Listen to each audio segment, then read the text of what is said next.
Bueno, gente, eh, bueno, como le decía, yo soy doctor Pérez, soy magíster en diabetes. Yo voy a hablar sobre las complicaciones en diabetes mellitus. Es un tema bastante largo, pero bueno, vamos a ser más conciso y hablar exclusivamente de las cosas más concretas en especial.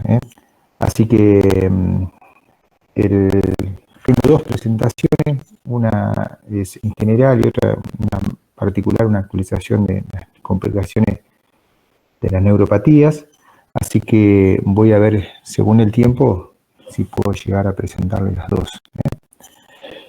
Bueno, dentro de las complicaciones de la diabetes, ustedes saben muy bien, bueno, creo que anteriormente ya han visto una clase de diabetes mellitus en general, donde justamente le han explicado los diferentes tipos de clasificación en la diabetes, los diferentes tipos de diabetes que tenemos. Y esta es una enfermedad crónica, que saben ustedes muy bien, una enfermedad metabólica, una enfermedad que genera alteraciones en diferentes órganos blancos, y la mayoría de las consecuencias que genera la diabetes es las complicaciones crónicas. Es una enfermedad crónica no transmisible que tiene un impacto muy importante en lo que es la parte de salud pública. Es una enfermedad que tiene un alto impacto a nivel epidemiológico en la prevalencia y en la incidencia. También tiene una herencia familiar importante como causa etiológica. La etiología es multifactorial, ustedes saben muy bien que es una enfermedad que no solamente depende de la carga genética que puede tener el paciente, en la diabetes tipo 2 principalmente, sino también en lo que es la parte de la alimentación, las culturas, las costumbres, las cuestiones socioeconómicas de cada una de las regiones. Entonces esto lleva a que tengamos una enfermedad hoy por hoy muy prevalente a nivel mundial, que está entre el 10 y el 12%, y en Argentina estamos más o menos con la misma prevalencia, del 10 al 11%, en general. O sea que tenemos un gran número de pacientes con este tipo de patología, y principalmente lo que nos lleva a aumentar el costo de atención y justamente la demanda de atención en general en diferentes tipos de áreas, tanto públicas como privadas, es las complicaciones. Las complicaciones principalmente crónicas, que son las que uno va a ver cotidianamente, porque muchas veces los pacientes se presentan como debut ya con complicaciones en el momento del diagnóstico de la diabetes. Porque no solamente estas complicaciones hoy se sabe que se debe solamente cuando está el diagnóstico de diabetes, sino que se ven ya en los pacientes que tienen glucemia alterada en ayuna, o los pacientes que tienen una tolerancia alterada en la glucemia, la prueba de tolerancia a la glucosa. Entonces son pacientes que antes de hacer el diagnóstico de diabetes ya tienen alteraciones en sus órganos blancos. Principalmente la diabetes afecta en la parte crónica lo que es la parte vascular y neurológica. Y entonces por ese motivo tenemos estas complicaciones en diferentes órganos nobles y blancos, como siempre lo comentamos. Dentro de las complicaciones, voy a empezar con las complicaciones agudas, que son las complicaciones más que nada las que uno va a ver en las cuestiones hospitalarias o en las clínicas. Y estas complicaciones, una de las más frecuentes es la hipoglucemia. Principalmente esto lo vamos a ver en pacientes que requieren tratamiento insulínico. Hoy hay diferentes tipos de fármacos, creo que eso lo han visto en la clase anterior, en lo que es la parte de diabetes en general, y seguramente hablado lo que es la parte de la terapéutica.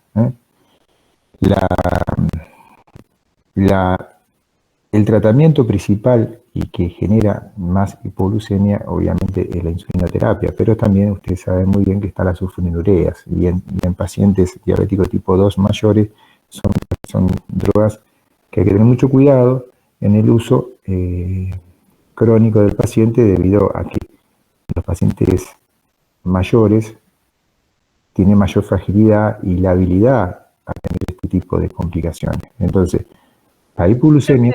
¿Sí? Disculpe, ¿usted está cambiando las diapositivas? ¿Todavía no? Ah, perdón.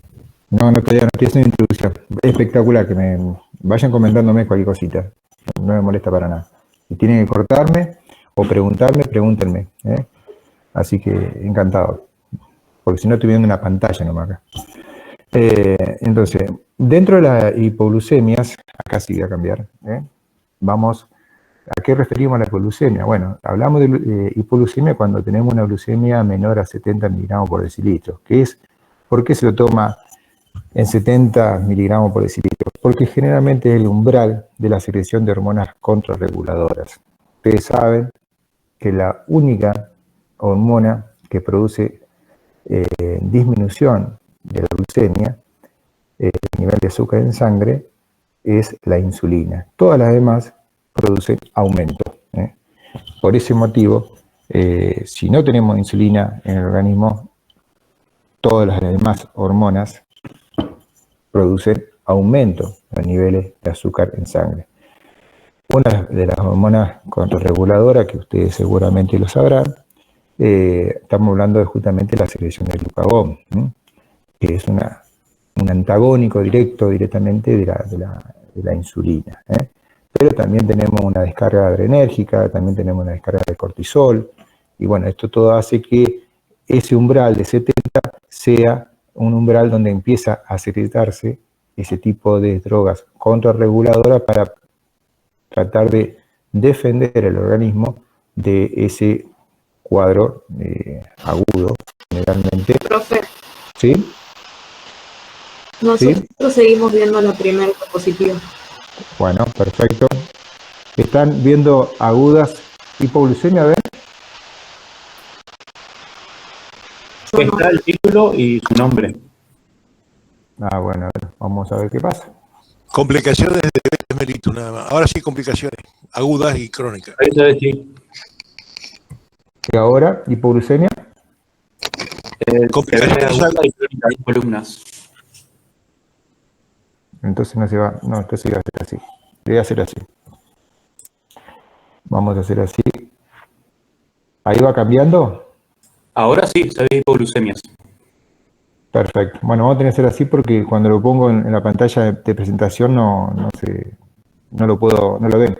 Ah, usted estaba en presentación. Sí. Claro, nosotros vemos el PowerPoint, la ventana nomás, no vemos la presentación. A ver. Así que mejor así, sí. ¿Ahí la ven?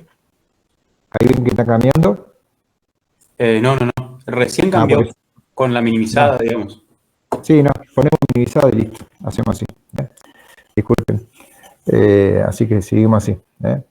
Se va a ver más chico, pero bueno, es lo que hay. A ver si puedo achicar esta parte de acá.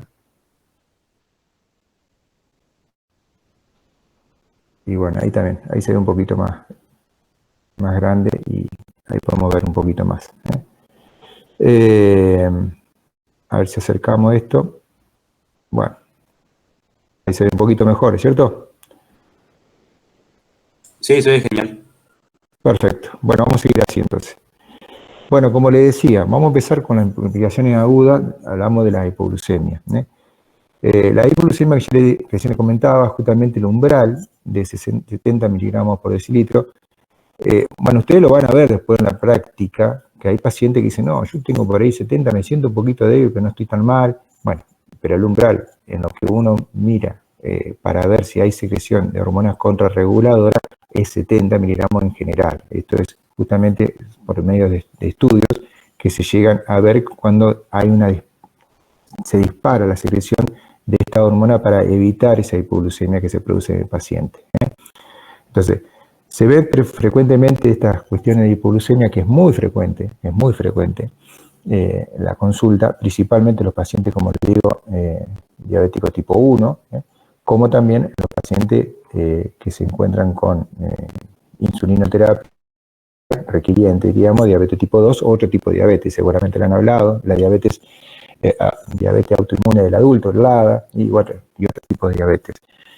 Todas estas tipos de diabetes que se usan insulina tienen estos riesgos de generar hipoglucemia. ¿Qué pasa con la hipoglucemia? Yo acá lo describo justamente porque es un síndrome. ¿Por qué es un síndrome? Porque tiene signos y síntomas. Es biológico justamente porque se produce por una secreción que uno está induciendo o está aplicando al paciente la insulinoterapia, y es heterogéneo, por ser biológico, es heterogéneo porque hay una descarga de diferentes vías metabólicas, porque ahí se activa justamente la vía metabólica, tanto no solamente de hidratos de carbono, sino también de la parte de ácidos grasos y de proteínas, de aminoácidos, ¿cierto? Y es episódico, obviamente, porque esto es agudo. Generalmente uno se toma de manera clínica una tirada de Whipple, pero justamente para hablar de la clínica, que uno tiene diferentes tipos de grados de manifestación de esta hipoglucemia. La glucemia, o sea, la constatación del paciente que tiene baja el azúcar, y el tratamiento que uno le hace dándole una inducción de ingesta de hidrato de carbono, y eso hace la recuperación. Entonces eso se llama la triada de Whipple. Hay diferentes tipos de clasificaciones. Yo le voy a acelerar un poquitito esto porque es largo. Tenemos justamente una hipoglucemia grave cuando uno estaba hablando de un paciente que está en coma, un paciente que uno lo encuentra tirado y no responde o está convulsivando. Siempre hay que hacer un hemoglucotest para ver justamente si el paciente, porque si lo desconocemos no sabemos si es producto de ese síncope que tiene el paciente, es producto de algún evento cardiovascular, un accidente cerebrovascular o algo tan simple como una hipoglucemia. Entonces, cuando vemos un paciente en coma o en convulsiones, siempre tenemos que medir para ver si descartar algo tan simple como una hipoglucemia. Y eso estamos hablando de una hipoglucemia grave. Sintomática, documentada, cuando hablamos de un paciente que siente los síntomas o vemos los síntomas en un paciente y hacemos un laboratorio, o un hemoglucotest, donde vemos que el paciente tiene una glucemia baja. Tenemos pacientes como yo le decía anteriormente, paciente que por ahí dice, yo tengo 60 y ando bárbaro, me siento un poquito débil, pero estoy bien, y es una hipoglucemia, y es de laboratorio, pero no tiene mucha clínica. Otro tipo de hipoglucemia sintomática probable es paciente que muchas veces dice, me siento re débil, estoy sudorando, con sudoración taquicardia, y el paciente me siento mal, veo de manera nublada, y uno mira y no tiene hipoglucemia. Esto es una sintomática probable. Y la relativa es el paciente directamente que no tiene una hipoglucemia y la glucemia está mayor de 70. Esto es una clasificación de la ADA, de la Asociación de Diabetes Americana. Entonces, ¿cuáles son las manifestaciones que tenemos en la hipoglucemia? Tenemos manifestaciones neurogénicas o de alerta, que es lo que yo más o menos le estoy nombrando ahora en este momento, que es la transpiración, la diaforesis, los temblores. Esto va en gravedad, ¿cierto?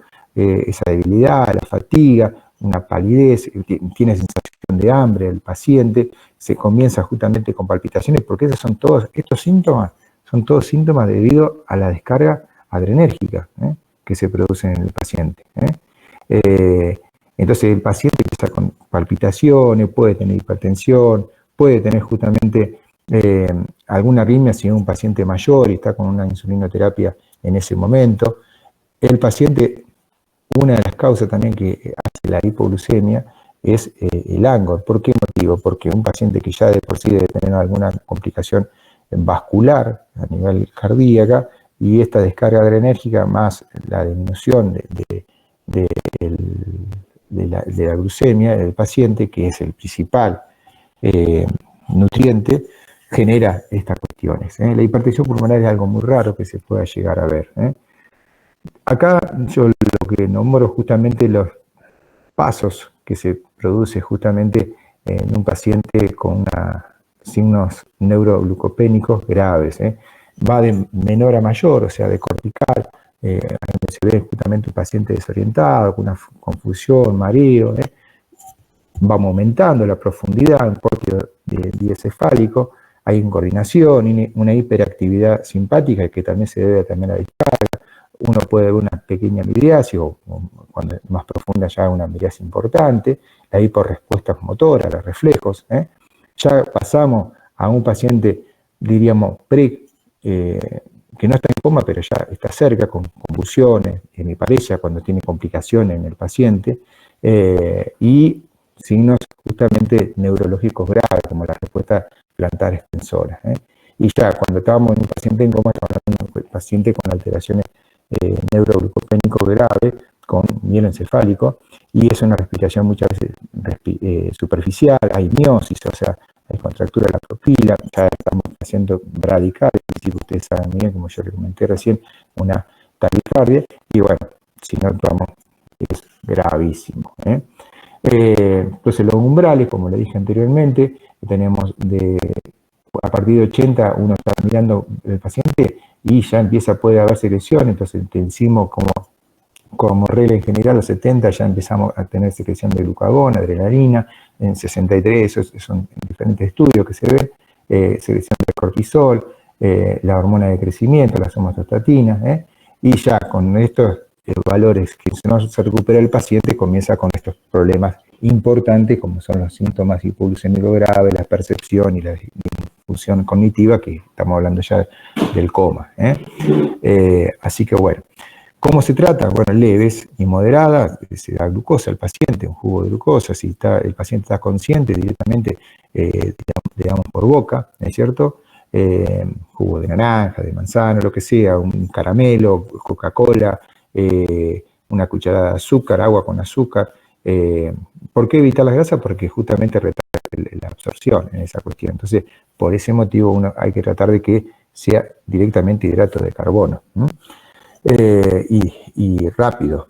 ¿Tá? Cuando es grave, estamos hablando de pacientes ya que tienen convulsiones, tienen alguna alteración, directamente tenemos que usar la vía parenteral, usar alguna vía, una vía periférica, con eso ya es suficiente, o muchas veces, o hasta una sonda nasogástrica se puede poner en ese paciente. Bueno, tratar de que llegue algo de hidrato de carbono al tubo digestivo. Si uno puede lograr una vía es mejor, obviamente, en ese momento.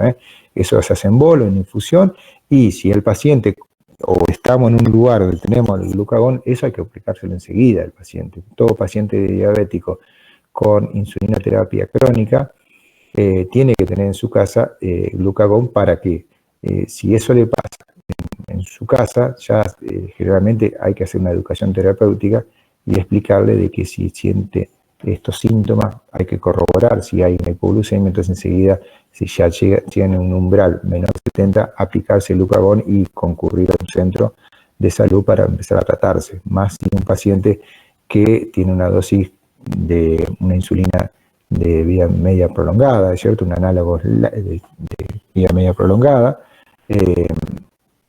y esto, o una sulfonilurea. En los ancianos hay que tener mucho cuidado. La sulfonilurea hoy por hoy se usa bastante por una cuestión económica en lo que es la parte de nuestro país y otros países que por ahí los recursos son escasos, entonces todavía se sigue usando, pero se trata de evitar en los que son los pacientes cardiovasculares o añosos. ¿Por qué? Porque aumenta la posibilidad de generar hipoglucemia, aumenta el riesgo cardiovascular, y hoy se sabe muy bien que es una droga que tiene en ese tipo de paciente una mortalidad del 10% cuando tiene estas complicaciones graves, y a veces lleva a tener, si hay una ingesta importante, hasta un 5% de daños neurológicos irreversibles en la presentación de estas complicaciones. Bueno, ¿sí? ¿Cómo le va? Disculpe que le interrumpa. Sobre el tratamiento de las hipoglucemias graves, si estamos, por ejemplo, no sé, en un CAPS rural o no tenemos acceso, bueno, no en un CAPS podríamos, pero en algún lugar que no podríamos poner una vía periférica, ¿cómo lo haríamos? Es lo que decía anteriormente, perfecto. Perdón, Si vos en quizá ese- lo explicó y no lo escuché. No, yo lo que decía, si no contamos con una vía periférica en el paciente en ese momento, no tenemos otra manera de actuar. Entonces ponemos una sonda nasogástrica. A veces una sonda nasogástrica también nos puede salvar, por lo menos empezar a pasarle una solución glucosada al paciente y aparte, si tenemos glucagón en ese momento en el paciente, le podemos, junto con el glucagón y con la infusión enteral, diríamos, son casos muy extremos, ¿cierto? Pero puede pasar. Y bueno, eso sería una solución. ¿Me explico? Sí. Perfecto. Pregunta nomás, ¿eh? Un gusto. Bueno, pasamos a otra complicación muy frecuente, aguda, la cetosis diabética. Bueno, la cetosis diabética es una presentación, es una complicación bastante frecuente y que se presenta principalmente en los pacientes diabéticos tipo 1 o los pacientes de insulina requiriente con tratamiento ya intensivo. Son pacientes que requieren insulina basal y aparte bolo prandial, o sea, en las comidas y con correcciones, o pacientes con bomba de insulina, o pacientes raros ya, pero pacientes que pueden llegar a tener mayores que están con insulinoterapia muy descompensados. Pero generalmente esto es más frecuente en los pacientes diabéticos tipo 1. La alteración que se produce es una alteración importante, es un paciente que tiene una alteración de sensorio muy importante, se presenta de manera mucho más rápida comparado con el otro síndrome que el hiperomolar, con cetosis importante, quiere decir que el paciente tiene aumento del nivel de azúcar, aparte aumento del cuerpo cetónico, porque eso es justamente la alteración que se produce por activación de diferentes vías metabólicas, y eso genera el acúmulo de cuerpo cetónico por las vías metabólicas de los lípidos, ¿cierto? Entonces, esto lleva a que el paciente, generalmente sumado a que esto empieza generalmente con 24 horas, más o menos la evolución 36 horas máximo, es un paciente que rápidamente entra en acidosis. ¿Por qué? Porque pierde mucho azúcar por la orina, se deshidrata, pierde muchos electrolíticos y esto genera una hiperosmolaridad extracelular y deshidratación en general del paciente. No me quiero meter mucho en la fisiopatología porque no me alcanza el tiempo, porque esto es para hablar un rato, es la cetocidosis, pero bueno, es en general lo que le puedo decir. Usted lo puede llegar a ver en los libros y cualquier cosita me preguntan, no tengo ningún problema en explicarlo particularmente y detallarlo en esto. Pero como le dije ahí, diabéticos insulinodependientes, ¿cuáles son las causas? Las predisponentes justamente depende del paciente.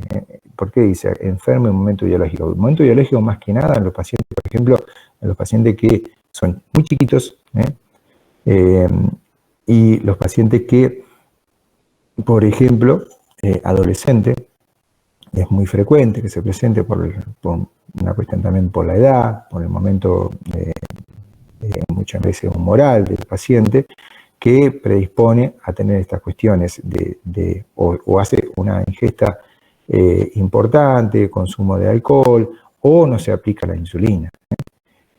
La otra cuestión es justamente los pacientes con diabetes mellitus que llamamos lábil. ¿Lábil qué quiere decir? Son pacientes que tienen un cuadro de muy mala absorción, muchas veces de cuando se inyecta la insulina. ¿Por qué? Porque muchas veces se aplica en lugares que, por ejemplo, tiene alteraciones en el tejido celular subcutáneo, que ya tiene una muchas veces una atrofia subcutánea, o al revés, un paciente que en ese lugar no van cambiando el sitio y hace que este paciente se vaya absorbiendo la insulina de una manera no predecible. Y eso que generalmente el paciente sabe muy bien que se aplica tanto de insulina, come tanto de hidrato y esas cuestiones por educación terapéutica, cuando tiene esa manera errática de absorción, presenta estos cuadros. Entonces su paciente uno empieza a ver que permanentemente empieza a tener cuadros de hiper o hipoglucemia y esto llamamos, y son pareciera de manera errática el manejo terapéutico, entonces por ese motivo uno empieza a tratarlo de una manera por ahí un poquito más intensiva, o son pacientes candidatos para la bomba de insulina, para esa cuestión.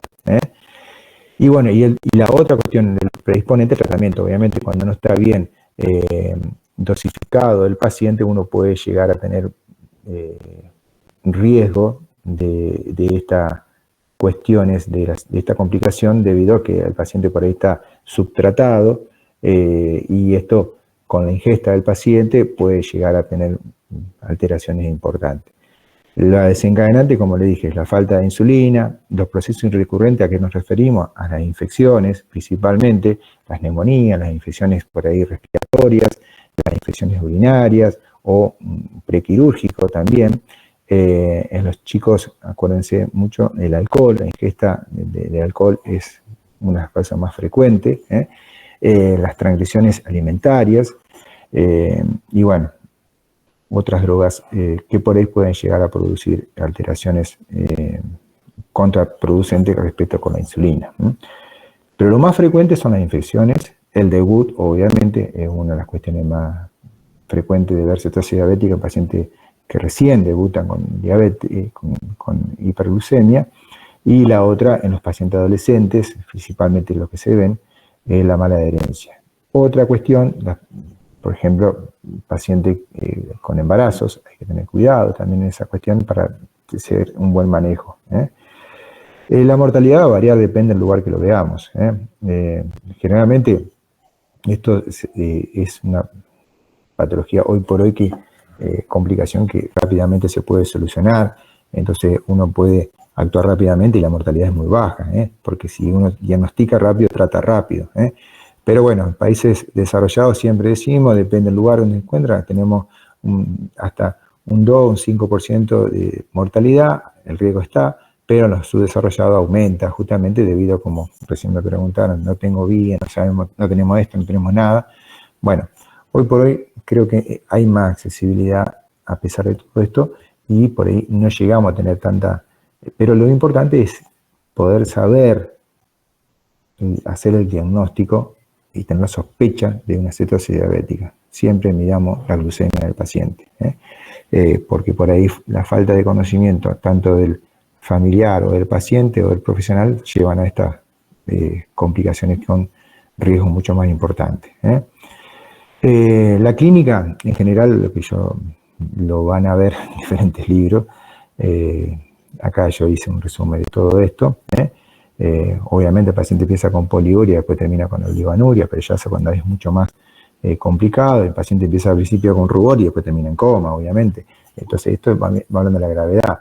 Generalmente los pacientes se presentan con glucemia superior a 300.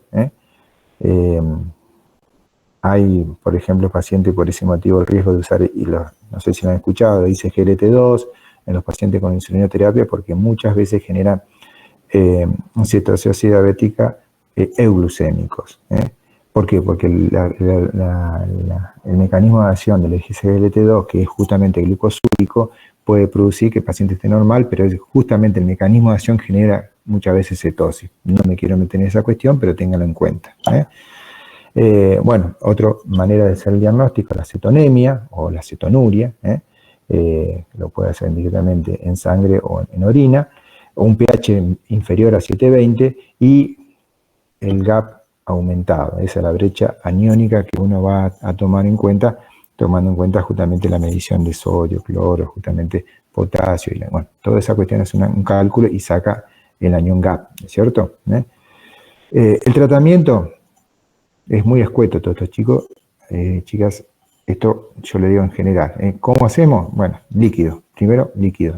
Pasarle líquido porque el paciente está deshidratado, el paciente tiene un déficit importante. Uno calcula en general, depende, hay diferentes grados de la cetosis diabética, grado 1, 2 y 3, o leve, moderado, grave. Bueno, es diferente. Y eso va a depender. Yo en general acá le puse un 10% del peso corporal, pero eso va a depender de cada paciente. Si uno lo toma rápidamente y lo diagnostica rápidamente la cetosis diabética, capaz que no es tanto el 10%. Entonces, uno va a depender del diagnóstico y siendo más preciso estimar el déficit que tiene ese paciente en ese momento. El déficit corporal en general, máximo, muchas veces el 10% del peso corporal es lo que ha perdido. Bueno, esto se hace de una manera que se empieza a pasar líquido rápidamente, generalmente en 1 hora. El paciente hay que ver de qué tipo de paciente, si no tiene alteraciones cardiovasculares, una insuficiencia cardíaca, bueno, otras cosas más. En los chicos también evitar el edema cerebral, así que tener cuidado en esa parte. Pero bueno, en general, estas son las bases justamente del tratamiento. El líquido y la infusión de insulina. Pero el líquido y la infusión de insulina van de las manos, van de la mano. La insulina se hace en bolo, primeramente el paciente, y luego se hace una infusión continua para lentamente ir normalizando los niveles de glucemia, junto con la infusión Profe, continua. disculpe. ¿Sí? No sé si ¿Sí? lo dije, pero no lo escuché. ¿La hidratación se hace con solución fisiológica? Sí. Perfecto. Ok. Perfecto. Después, cuando ciertos valores, cuando generalmente uno toma como un rango de 250 miligramos por decilitro, empieza a hacer la infusión mezclada de glucosa junto con solución fisiológica, intercalando, porque uno está haciendo una infusión continua de insulina, pero al principio es con solución fisiológica. No hay que usar ningún hidrato en esa parte, ni tampoco los lactatos, el Ringer y esas cuestiones no se usan. El bicarbonato es muy raro de usar, generalmente no llegamos a usar nunca. Lo más importante acá es los líquidos y la insulina. Y lo que sí se puede llegar a usar muchas veces es la carga de potasio, porque acuérdese que el paciente, la manera de presentación es pérdida justamente de líquido a nivel de orina, y eso hace que el paciente pierda mucho potasio. Pero el paciente, como una regla en general, uno toma en cuenta que el paciente hasta que no empieza a orinar no le pasa potasio. A lo sumo que tenga una hipopotasemia muy, muy importante, o tenga una arritmia muy importante, que uno puede ver el electro y ya ve que la alteración es muy importante. Pero generalmente el paciente, al ver que empieza a orinar, recién ahí comienza la infusión, depende de los valores que tengamos en el ionograma de potasio, a reponer. Bueno, el síndrome hiperhemoral, me voy a poner un poquito porque más rápido esto. Es un síndrome también que se presenta de hiperglucemia. Esto generalmente se presenta a personas que tienen secreción de insulina, y son pacientes que se va instalando este cuadro de manera más paulatina, mucho más lento. Entonces, ¿qué pasa con esta cuestión? Son pacientes que lentamente se van deshidratando, pero lleva con el tiempo. Debido a que tiene insulina en el organismo, no genera una acidosis. Entonces la interacción es lenta, pero debido a que son pacientes que se deshidratan mucho, generan una hiperosmolalidad muy importante. ¿Y esto qué predispone? Predispone a mayor mortalidad debido a que aumenta el riesgo de ACV, aumenta el riesgo de complicaciones cardiovasculares, también porque el paciente generalmente son predisponentes a alteraciones ya de órganos en blanco, como el corazón, como la parte vascular a nivel cerebral. Entonces eso genera al paciente que tenga más labilidad y son más frágiles, y eso genera que tenga posibilidad de tener complicaciones más graves. A veces un paciente con este cuadro muchas veces pueden llegar a tener un infarto, un ACV, y esto le genera mayor complicación a este síndrome hiperosmolar. Pero el síndrome hiperosmolar es una hiperglucemia con un aumento de la osmolaridad, pero generalmente sin acidosis. Y lo que se ve son pacientes añosos y de diabetes tipo 2, perdón. Y es lento, se va instalando de manera lenta, muchas veces en días. 3, 4, 5 días, hasta 7 días se viene instalando el paciente. Hay aumentos justamente debido a la alteración de hormonas contrarreguladoras, pero no tan grave como lo que pasaría en el síndrome de cetosis diabética.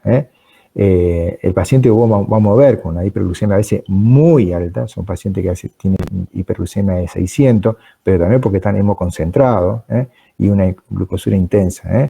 Los pacientes tienen síntomas tanto neurológicos como digestivos, como náuseas, vómito, y aparte pacientes que, debido a que son mañosos, generalmente son mucho más lábiles a nivel neurológico. Las causas son las mismas, generalmente, que la cetosis diabética. No hablamos de justamente diabetes tipo 2, con DU, esas cosas, pero sí la infección, infarto, paciente prequirúrgico, pacientes que tienen alguna alteración, a veces de falta de ingesta debido a que no tienen sed. Eso es muy común en los pacientes mañosos. Bueno, la clínica lo van a ver. Acá le vuelvo a repetir lo que la glucemia, que como le dije recién, que son mayores de 600, la osmolaridad es muy alta, no tiene acidosis, el bicarbonato es normal, y lo que sí son pacientes como está deshidratado, tienen sodio alto, y generalmente ustedes van a ver un paciente con una urea elevada, una creatinina también elevada, bueno, y el colesterol, triglicéridos, leucocitos, eso no es patognomónico y no son específicos, pero sí, por ejemplo, lo que le dije anteriormente con respecto a la osmolaridad. Van a ver también la urea y la creatinina, depende del paciente. La urea seguramente porque está deshidratado. La creatinina, si el paciente también tiene una insuficiencia renal crónica, que generalmente la tienen ya los pacientes con diabetes tipo 2, se suma a esta deshidratación y hace una reagudización de esa insuficiencia renal ya crónica. Bueno, el tratamiento principalmente es hidratación, porque este paciente está muy deshidratado. Entonces, generalmente es un paciente que requiere una hidratación. Y esta es una hidratación más lenta. Generalmente la infusión de insulina es necesaria, pero en menor dosis con respecto a lo otro, a la cetosis diabética. Y bueno, respecto a la reposición de iones, como el potasio principalmente, porque el fósforo muy poco se llega a usar, casi nunca, diría que nunca. Y la heparina, ¿por qué motivo le puse acá? Porque justamente al tener una hiperosmolaridad, el paciente tiene lugares que predispone a la trombosis. Y esto es lo que yo le comenté recién, justamente que puede tener predisposición a CV, a infarto de miocardio, alteraciones justamente de una trombosis mesentérica, un paciente de una trombosis periférica en los miembros inferiores, bueno, diferentes tipos de cuadros debido al el estado también hiperomolar que se produce, y protrombótico que se produce por esta causa, por la deshidratación. Bueno, eso lo que serían las complicaciones agudas. Vamos a las complicaciones crónicas. Disculpe que lo tenga que hacer rápido, pero es así, no queda otra. Dentro de las complicaciones crónicas, yo al principio le comenté que había complicaciones crónicas de la parte microvasculares y macrovasculares. Vamos a empezar con las microvasculares. La principal complicación microvascular del paciente es la retinopatía diabética. Ustedes sepan que la principal causa de ceguera en el diabético es la diabetes, la principal causa de ceguera. Y esto, debido al aumento de la prevalencia y la incidencia de la diabetes, se va a triplicar con el tiempo a nivel mundial. Esto estoy hablando a nivel mundial. Pero en general en el mundo, epidemiológicamente, la diabetes está aumentando la prevalencia, justamente debido, como ustedes saben muy bien, por la epidemia de sobrepeso y obesidad. Y principalmente diabético tipo 2. Por más que diabético tipo 1 hay un leve aumento, pero es muy pequeño con respecto a diabético tipo 2. La prevalencia de este tipo de retinopatía diabética, de diferente tipo, ustedes saben, ahora lo vamos a nombrar, de dos maneras de presentación, el 46% presencia justamente en pacientes, es un estudio que se hizo en un centro de control de enfermedad y de prevención, y también por el estudio de NANES, donde se presentan hasta casi un 50% de los pacientes con diabetes con retinopatía diabética. Es muy frecuente. Muy frecuente. Por ese motivo es importante, por lo menos un paciente una vez por año, hacer un fondo de ojo. Eso es fundamental dentro de los controles rutinarios de un paciente diabético. ¿Cuáles son los factores de riesgo que te pueden producir esta complicación? Bueno, el mal control metabólico. Acá le puse DSCT, que es un estudio del diabético tipo 2. El mal control de las otras problemas metabólicos, como es la dislipemia, la hipercolesterolemia pura o mixta con triglicérido alto, o paciente, por ejemplo, hipertenso no bien tratado. Acuérdense que la retinopatía diabética, si el paciente hipertenso también puede tener una alteración también por la hipertensión. La otra cuestión son los pacientes con nefropatía, o sea, ya con una complicación o debida por la hipertensión o una enfermedad primaria del riñón. Bueno, y el embarazo puede empeorar toda esta cuestión de la retinopatía diabética. El embarazo la diabetes gestacional es una situación de riesgo durante el embarazo. No en todos se usan insulina, solamente el 5-8%, depende de lugares, obviamente, pero en general, pero hay que tener mucho cuidado. ¿Qué tipo de retinopatía diabética tenemos? Conocemos la no proliferativa y la proliferativa. Hay una preproliferativa, pero bueno, no me voy a meter en esas cuestiones porque no nos da el tiempo. ¿Y qué se produce justamente? Esto es un diagnóstico que se hace directamente por el oftalmólogo. Por ese motivo yo siempre digo, el paciente una vez al año tiene que ir por lo menos al oftalmólogo para hacer un fondo de ojo, para ver justamente cómo está esa retina, cómo está la mácula, cómo está el cristalino. Bueno, no solamente es la retina lo que se afecta. Esto es importante, tener un buen control metabólico, o sea, ¿con qué lo medimos? Ustedes seguramente lo saben ya, estamos como parámetro, aparte de la glucemia, el automonitoreo que se puede producir con el paciente, también la hemoglobina glicosilada, que eso se mide cada 3 meses, generalmente, pero bueno, hoy también tenemos, lástima que tenemos poca accesibilidad, el automonitoreo continuo, que eso es un parámetro que ha mejorado un montón el seguimiento y la adherencia al tratamiento del paciente, y a la larga, con estos rangos terapéuticos que uno busca con ese automonitoreo continuo, podemos hasta ir estimando la hemoglobina glicosilada semana a semana. En el paciente depende la evolución de la enfermedad y no esperar 2 o 3 meses para saber cómo está, para ir corrigiendo la terapéutica. Pero esto, la hemoglobina glicosilada y el tiempo, o sea, el tiempo de la enfermedad de diagnóstico del paciente, son predictores para saber el riesgo que tiene de presentar una retinopatía diabética. Esto se vio en los estudios, principalmente en los pacientes, en los estudios de SCT,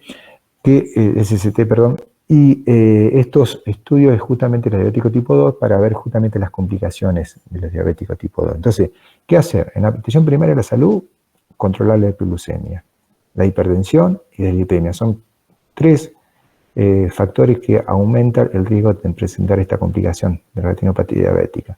En la secundaria, bueno, eso ya viene ya en tratamiento, ¿cierto? La fotocoagulación, de eso no me voy a meter porque esas son cuestiones más específicas del especialista.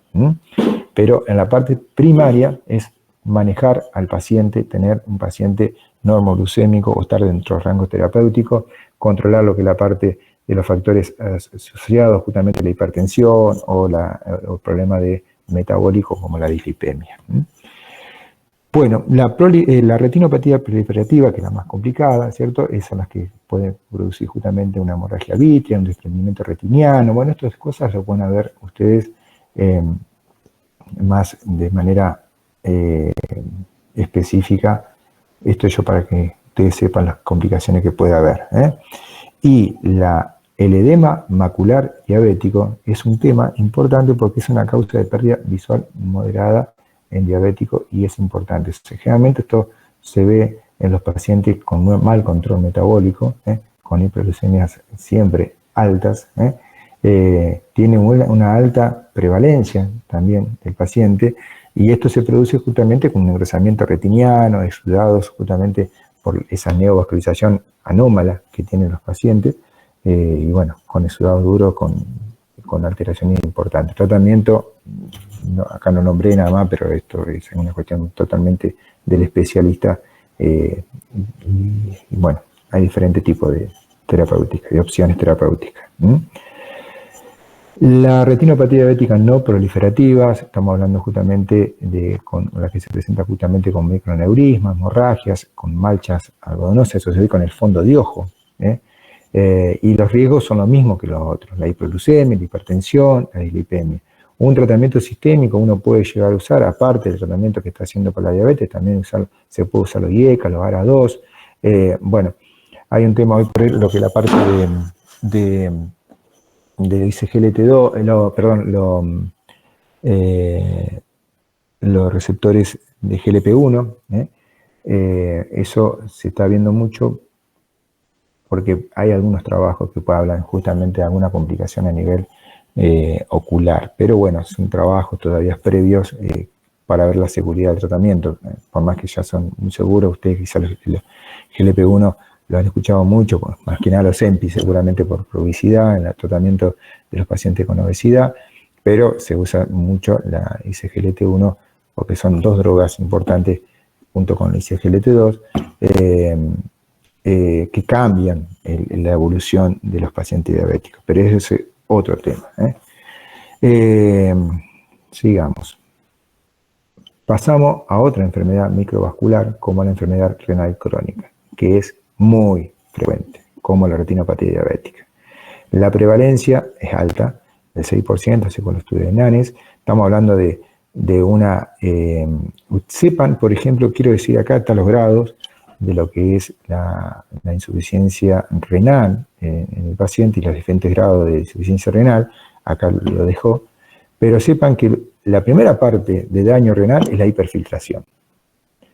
Sepan ese dato, porque el paciente que está hiperfiltrando es un paciente que no se le diagnostica como enfermedad renal y ese paciente ya tiene un daño renal, por eso está con una hiperfiltración y por eso el paciente necesita muchas veces, además hay una clasificación que acá no está, justamente se toma en cuenta paciente con microalbuminuria positiva, sin microalbuminuria positiva y depende del filtrado glomerular. Entonces con eso se divide diferentes tipos de grados de insuficiencia renal que puede tener el paciente. Pero el primer signo, que no está acá, pero justamente porque no se toman las guías, pero sí se lo toma en la clínica, en general, es el paciente que empieza con hiperfiltración. Entonces va a haber un paciente que uno le hace el cálculo y le hace un clearance en general y se ve un paciente con 120 mililitros por minuto, por metro.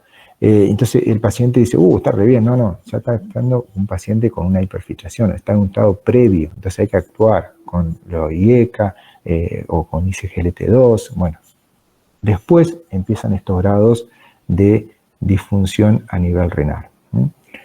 La enfermedad renal crónica, la diabetes, es importante trabajar junto con la hipertensión. ¿Por qué? Porque sabemos muy bien que la hipertensión también afecta al riñón. Entonces siempre hay que tratar de llevar, esto acá también nombro un estudio, el ACOR, donde hay que tratar de tener un paciente normotenso y hacer un tratamiento que ayude a proteger al riñón para que no siga progresando esta alteración. ¿Con qué? Con IECA, con los ARA2, algún diurético, un antagonista de calcio, un beta bloqueante, que son los que han cambiado justamente también, y acá no nombro la ISGLT2, que también se sumaría en esta parte. Dentro de lo que es la parte, de parte metabólica, lograr una hemoglobina glicosilada lo más cercano a 7. El primer fármaco sigue usándose metformina, pero ojo, cuando el paciente ya está con un filtrado glomerular alterado, hoy por hoy se usa los GLP-1 y SGLT2. Es justamente como primera opción si hay accesibilidad. Todavía tenemos muy mala accesibilidad debido al costo. La otra manera de trabajar para prevenir la progresión es la dieta hipoproteica, que seguramente lo van a poder leer. La hidratación, ya le dije la parte terapéutica farmacológica, y bueno, lograr lo mejor posible en el valor metabólico como la hiperlipidemia, la LDL bajo, y bueno, hay que mirar los factores de riesgo cardiovasculares que pueda tener el paciente, y obviamente evitar que tenga anemia. Bueno, la neuropatía diabética... ¿Sí? Disculpe. Sí. Yo estaba leyendo de que el filtrado de la microalbuminuria, también con eso se podía estimar la secreción de insulina, ¿puede ser? La secreción de insulina. Sí, tenía una relación, o sea, si vos tenías cierta cantidad de microalbuminuria, también podía estimar la secreción de insulina, ver Sí. la hiperinsulinemia. Pero no entendí por qué. No. Mira, la insulinemia es un parámetro que ya fue publicado hace más de 5 años, porque muchas veces se usa la insulinemia basal, que seguramente viene por ahí la mano, como diagnóstico de insulinoresistencia, como estado previo del paciente con prediabetes. Eso no se usa más. ¿Por qué? Porque eso se usa justamente cuando se medía el OMA, glucemia con insulinemia. ¿Por qué motivo? Porque eso se usa nada más que de manera para estudio epidemiológico, pero tiene una alta variabilidad a nivel clínico y individual de cada uno de los pacientes. Entonces no se permite que se haga ese tipo de diagnóstico y seguimiento porque el diagnóstico de insulina resistencia no se hace con insulinemia, se hace con signos clínicos del paciente. Esto fue publicado ya hace más de 3 años por la Sociedad Argentina de Diabetes y también a nivel mundial diferentes tipos de asociaciones. Pero no, relación de la microalbuminuria con la insulinemia, si leíste algo, es irrelevante aparte, no tiene ninguna relación porque no tiene nada que ver. Lo que se usa la microalbuminuria es para ver justamente si hay daño a nivel glomerular del paciente. Entonces, con eso, la microalbuminuria, tomando en cuenta los filtrados glomerulares, el grado de filtrado glomerular que tiene el paciente, en general lo decimos el clearance, con eso miramos qué tipo de insuficiencia renal del paciente tiene y qué gravedad, si es con micro o sin microalbuminuria positiva y qué grado de microalbuminuria tiene el paciente, 30 o más de 30, más de 200, más de 300 o directamente una macro o una proteinuria franca ya directamente, estamos hablando de un paciente con mayor gravedad. Pero lo otro, no. Ok, genial. No, eso no. ¿Está? Perfecto. Sí. Bien. Y otro tema como una complicación microvascular son las polineuropatías diabéticas, que yo ando en una clase aparte de esto, pero bueno, no nos va a llegar el tiempo. Ya veo que nos quedan 3-4 minutos.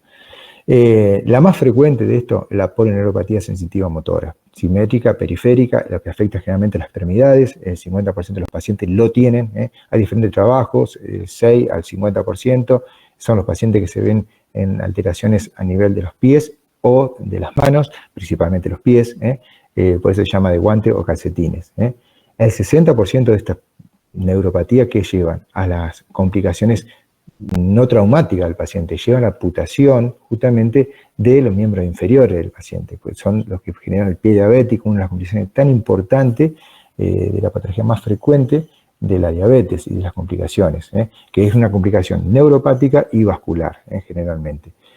También hay una complicación, la neuropatía, porque eso la basa en el BOR, viene por ahí, es la autonómica. Hay otro tipo de neuropatía diabética, bueno, pero no me da el tiempo. Y la autonómica, la que hablamos justamente, son del sistema autónomo. Entonces, ¿qué afecta? La parte digestiva, la parte vascular, hay diferentes síndromes que uno puede ir diagnosticando, la urogenital, la alteración de la sudoración, la hipersudoración del paciente y obviamente la disfunción sexual, que no solamente es neurológica, sino también vascular. ¿Cómo se mejora esto? Control metabólico y todos los factores de riesgo que referimos a la hipertensión y a la dislipemia. La neuropatía diabética, bueno, hay una clasificación, acá le hablé justamente de las simétricas, que son las periféricas generalmente, y las focales son los pares craneales, radiculares, proximales, las miotráficas diabéticas. ¿Cómo se mejora? Control metabólico. Estos acá fármacos tan totalmente discutidos todavía, los antioxidantes, justamente el óxido nítrico, el ácido tiótico, el inhibidor de aldosa reductasa, bueno, todo esto todavía no hay ningún fármaco que pueda decir con esto mejoramos la neuropatía, para nada. Tenemos manera de frenar un poquito algunos más que otros y depende de qué tipo de neuropatía tenga el paciente se puede usar. Para el dolor, bueno, ustedes han escuchado seguramente la gabapentin, la pregabalina, la mitriptilina, bueno, son diferentes tipos de opciones terapéuticas para el tratamiento. Y bueno, dentro de las complicaciones, ¿sí? ¿La focal sería lo mismo que la mononeuropatía? Claro, sí, por eso estamos hablando de los pares craneales. Y también, por ejemplo, pacientes que puedan llegar a tener una alteración en la mononeuropatía focal, por ejemplo, el pares craneal, el tercer par, el cuarto par, el sexto par, es muy frecuente esas alteraciones en el paciente. Y justamente también las cuestiones, a veces son pacientes que tienen alteraciones a nivel de unas metámeras que se producen dolores distales, principalmente son periféricas esa parte, pero a veces afectan en la parte del tórax del paciente o una hipersensibilidad como metámera a nivel del abdomen. Eso. Bueno, dentro de las complicaciones macrovasculares, estamos hablando de la enfermedad cardiovascular en general. Acá tenemos el infarto agudo de miocardio, la insuficiencia cardíaca, que es muy frecuente en los diabéticos, muy frecuente, frecuente.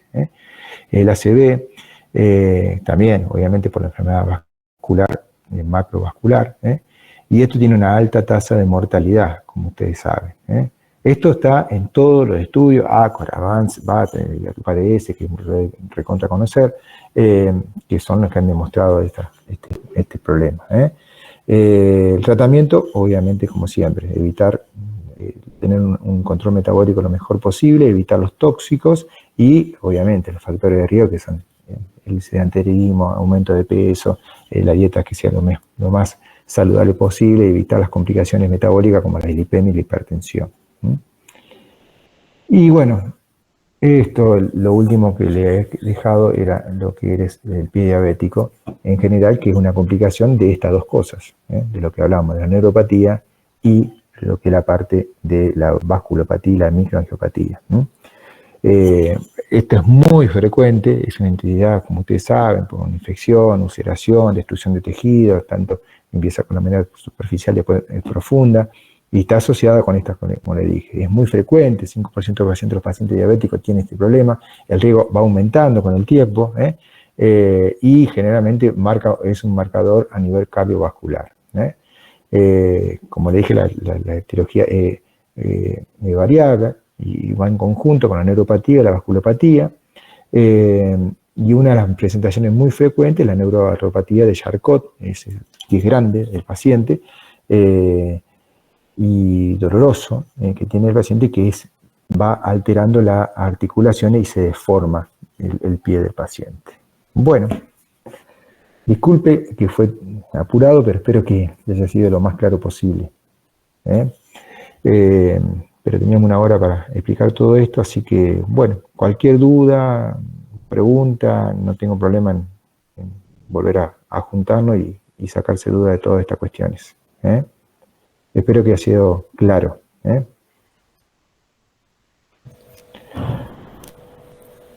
Gracias, profe. Gracias, profe. Bueno, Fue bien. Gracias. Muchas gracias, profe. Gente, que le vaya Chao, bien. profe, gracias. Muchísimas Gracias.